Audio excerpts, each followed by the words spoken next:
Anaya worked at a luxury hotel in Delhi.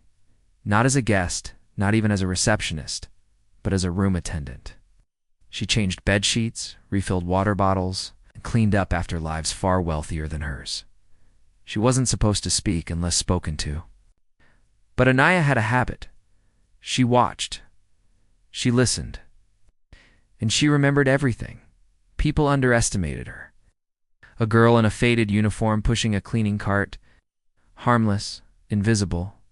But Anaya had secrets, deep ones. The hotel wasn't just her workplace. It was her hunting ground. Asterisk room 1206 had been reserved for Mr. Ratan Mehra, a billionaire CEO. Rumor was, he only stayed in presidential suites and never spoke to staff. But on Anaya's first day, handling 1206, she noticed something odd. A torn letter in the waste bin, written on government letterhead. She pieced it together behind the linen closet. Operation Falcon is compromised. Shut down all links before it reaches the press. Target RM. Ratan Mehra. She wasn't just cleaning a room. Oh, she was in the middle of something dangerous. Asterisk for days. Anaya observed silently. Mr. Mehra took late-night calls, met men in dark suits, and once left a silver USB under a pillow with a sticky note for him. She knew she shouldn't interfere, but she did. She pocketed the USB. That night, in her small rented room, she plugged it into her beat-up laptop. A password prompt appeared. She typed her birthday on instinct. It didn't work. Then she tried his birthday, which she had read. From a gift tag on a bottle sent to his room, access granted. What she found? A series of documents implicating Mehra in a government bribery scandal, coded names, bank transfers, offshore accounts, enough to bury him. But Anaya didn't want money. She didn't even want revenge. She wanted justice. Because years ago, her father, a low-level government clerk, had tried to expose Mehra's corruption. He was discredited, ruined, and later found dead. Officially a suicide, but she never believed that.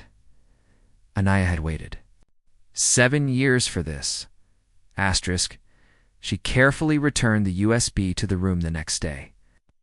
Under the wrong pillow, she knew Mehra would panic. He did. Security cameras caught him demanding to speak with hotel management.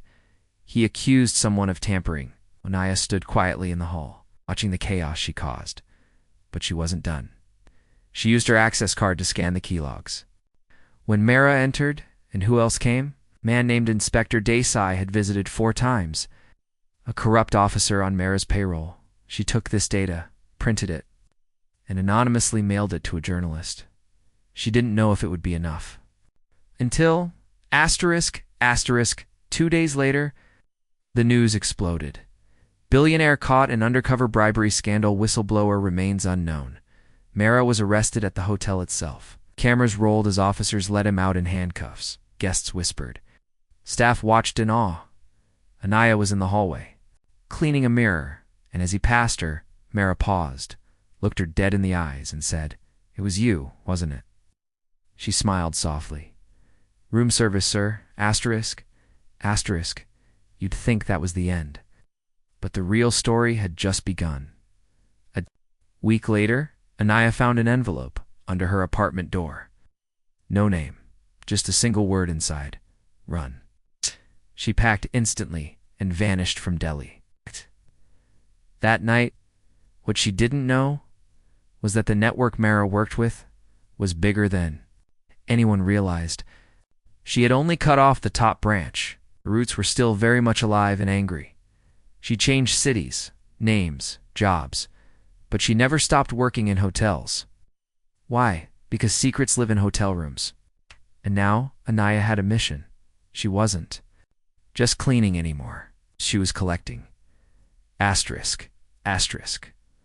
At a new hotel in Mumbai, Anaya checks into work. Her manager gives her the daily room list. She smiles as she reads the name on the list. Minister Devraj Khanna, room 1602.